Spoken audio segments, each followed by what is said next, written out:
Lula ou Bolsonaro? Afinal, que governo foi melhor? Você vive ouvindo gente dizendo que um governo foi melhor do que o outro, mas você sabe os números? Hoje vamos colocar frente a frente Lula versus Bolsonaro. Eu vou comparar o primeiro governo Lula contra o governo Bolsonaro e também o atual governo Lula contra o governo do Bolsonaro. Esse é aquele tipo de vídeo para você mandar para aquele seu amigo bolsonarista. Hoje vamos mostrar a verdade, os dados, tá bom?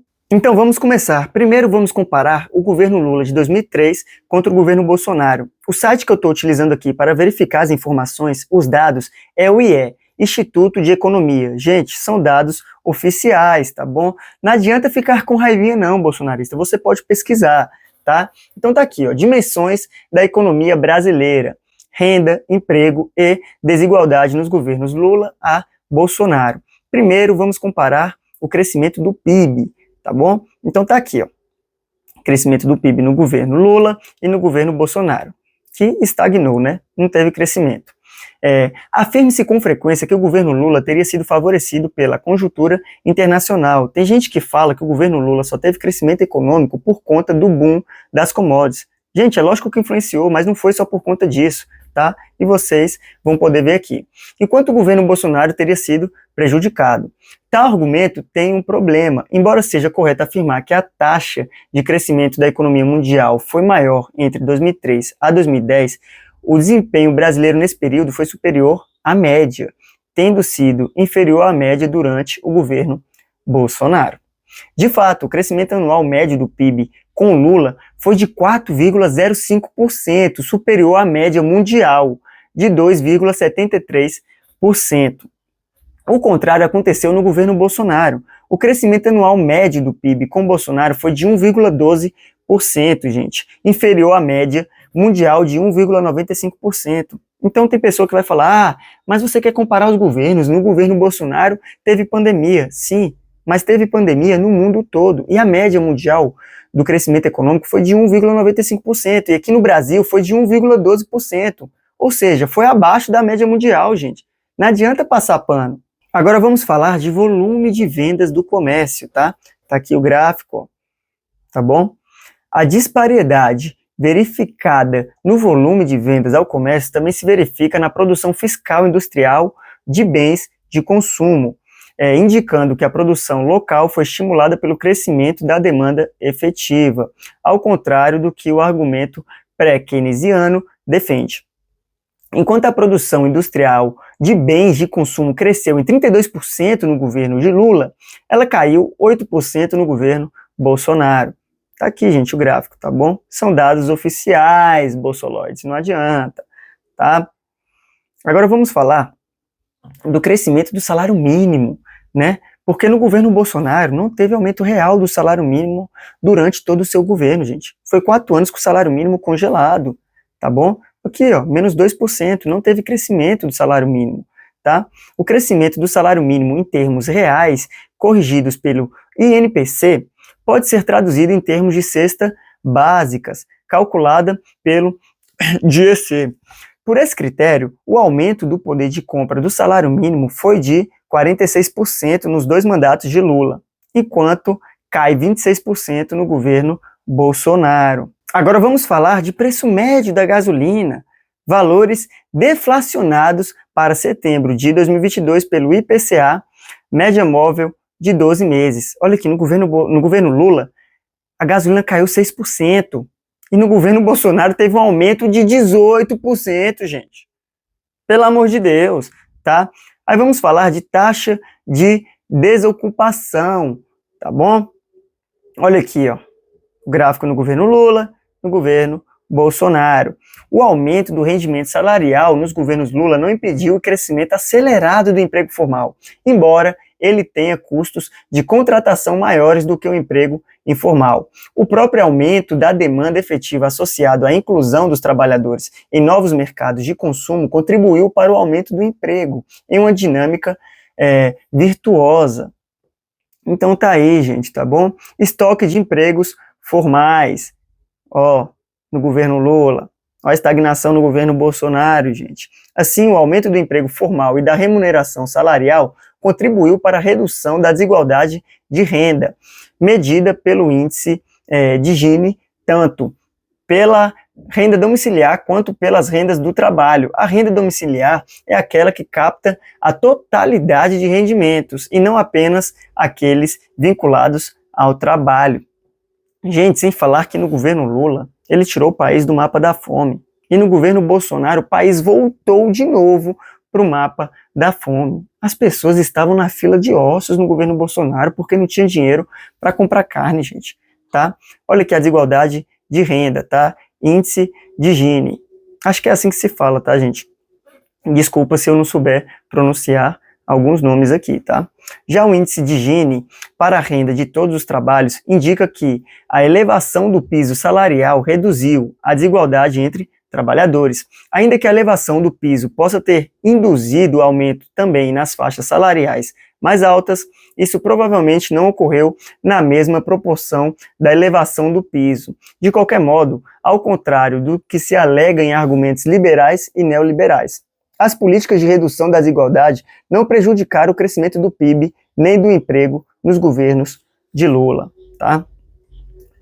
Então tá aqui a desigualdade de renda, tá bom? Finalmente, outro argumento típico entre autores liberais e neoliberais é que o aumento do consumo das famílias pode prejudicar o crescimento, porque retira recursos que poderiam ser destinados ao investimento. Não é isto que se verificou nos governos de Lula.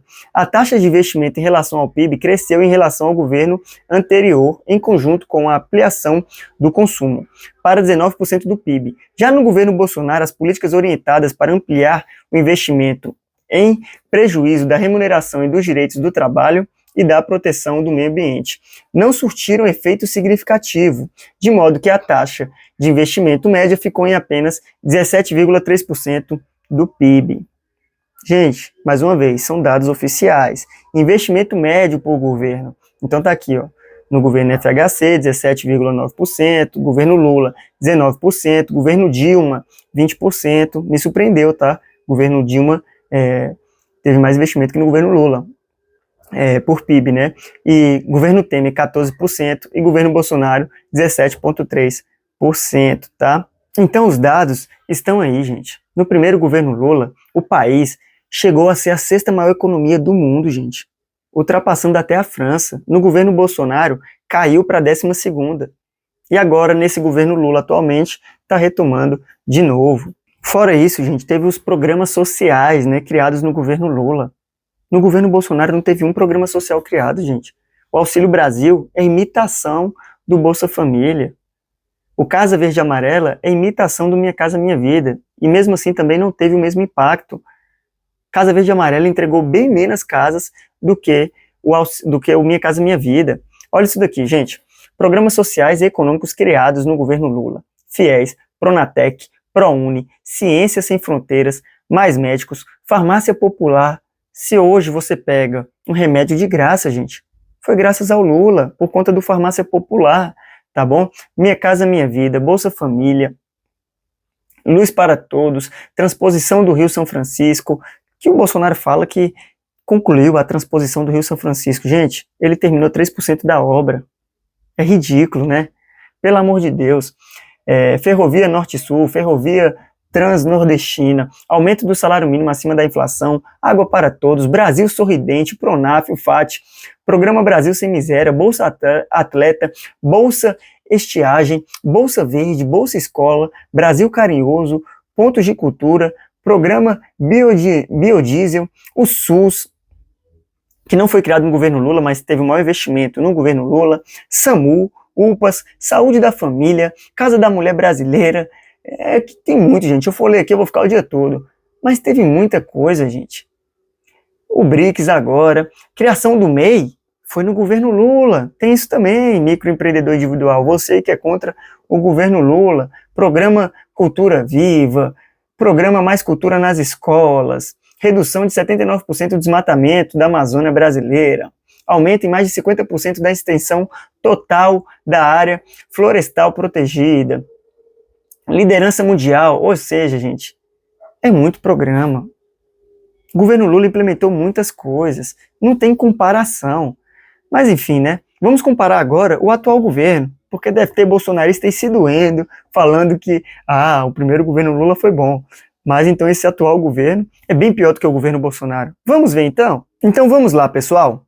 Agora vamos falar de PIB, no atual governo Lula. O PIB cresceu 3,4% em 2024 e fecha o ano em 11,7 trilhões. E em 2025, Infomone, site de direita, Brasil é o segundo país com maior avanço do PIB no primeiro trimestre, à frente dos Estados Unidos, China e União Europeia. Teve um crescimento de 1,4%, gente, no primeiro trimestre. Foi o segundo maior crescimento econômico do mundo. Tá? No governo Bolsonaro, o crescimento foi de 1,12% a média. Aí vamos falar de taxa de desemprego, que está em 5,8%, a menor da história, gente. A menor da série histórica. No governo Bolsonaro, a taxa de desemprego dobrou, tá, em relação aos governos petistas, ó, aponta estudo. E tá aqui, ó. Cadê? Tá aqui, ó. No seu mandato, a taxa atingiu 14,2%, com queda para 11,1% no último trimestre de 2021, tá? E o desemprego entre a população de 18 a 24 anos chegou a 22%. Gente, os dados estão aí, comprova tudo. Aí vamos falar agora de inflação também. Vamos lá. A inflação média do terceiro mandato do governo Lula é a menor do século XXI, está em 4,9%. E a meta está em 3%, que é uma meta também bastante ousada, tá? Mas a inflação está em 4,9%. Agora olha aqui no governo Bolsonaro, gente. A inflação no governo Bolsonaro é a quarta maior do mundo, ó. Relatório do grupo de transição aponta que, entre 2019 a 2022, a inflação acumulada no país é menor apenas que a Argentina, Rússia e Turquia. Olha isso, gente. A inflação chegou a 26%. Pelo amor de Deus. Aí vamos falar de dívida, né? Aí vamos falar, mas a dívida pública do Brasil está alta, realmente, e é um ponto negativo. É algo que eu critico o governo Lula, tá? Realmente está gastando muito, mas está gastando em pró de programas sociais. E não só isso, né? Porque hoje a maior parte da nossa dívida é para pagar juros para detentores dos títulos públicos, né? Que a maior parte desses detentores são bancos, né? Enfim, vamos lá. A dívida pública está em 10 trilhões, né? A do Bolsonaro, vamos olhar aqui, a internet está meio ruim, mas Bolsonaro encerrou o mandato com menor dívida pública em mais de 5 anos. Isso aqui realmente foi verdade, tá? Representando 73% do produto interno bruto, mas já estava com a dívida de 7 trilhões, tá, gente? Já estava com dívida bastante alta também. Agora, vamos desmitir algumas coisas aqui, né? Tem gente que fala que no governo Bolsonaro houve superávit. Tá bom, houve superávit, mas a troco de quê? Porque assim, superávit do governo Bolsonaro é fruto de calote em precatórios, redução de investimento e despesas não pagas, apontam economistas. Olha aqui, gente.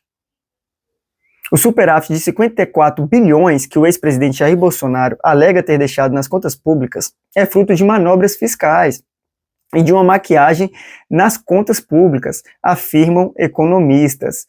Tá bom? Olha isso daqui, gente. Na verdade, em 2021 houve uma redução significativa do déficit para 35 bilhões, sendo que em 2022 ocorreu uma inversão do sinal de superávit de 54 bilhões. Né? No entanto, o TCU aponta que houve autorização legislativa para efetizar deduções no cálculo do resultado primário. E no ano de 2023 houve um déficit de 264 bilhões. O superávit primário representa a diferença entre a receita e os gastos do governo, sem considerar o pagamento dos juros da dívida pública. E sabe quanto é que foi o rombo dos precatórios, gente? Tá aqui, ó. 141 bilhões, tá? De despesas não pagas. 141 bilhões. Ele deu calote nos precatórios. Ou seja, teve um superávit de 54 bilhões, mas ele tinha uma dívida para pagar e rolou essa dívida. E sabe quem é que assumiu essa dívida? O governo Lula. O Lula já começou com um déficit, né, de 141 bilhões, com a dívida de 141 bilhões não paga pelo governo Bolsonaro. É muito importante ressaltar isso. Outra coisa muito importante, gente. Bolsonaro furou o teto de gastos em 795 bilhões em 4 anos do seu governo. Tá bom, gente? Olha isso. O pedido para tirar despesas do teto não é novidade. Segundo o levantamento do economista Braulio Borges, pesquisador do Instituto Brasileiro da Economia da Fundação Getúlio Vargas, feito ao pedido da BBC News Brasil, e os gastos do governo Bolsonaro acima do teto somam 794 bilhões de 2019 a 2022. No governo Lula, a gente está no menor nível de desigualdade da história. Tá aqui, ó, IBGE, dados oficiais. Enfim, gente, os dados estão aí. Já compartilha esse vídeo para aquele seu amigo bolsonarista. Se inscreve aqui no canal também, ativa o sininho para você receber os próximos vídeos. Curte, compartilha, deixa sua opinião, tá bom? A comparação tá aí, acredita quem quiser. Pode pesquisar, gente. Tudo que eu estou mostrando aqui são dados oficiais do IBGE. Vocês podem pesquisar. O governo Bolsonaro foi simplesmente o pior governo da história desse país, né? E agora ele vai ser preso por tentativa de golpe. Obrigado, pessoal. Tamo junto.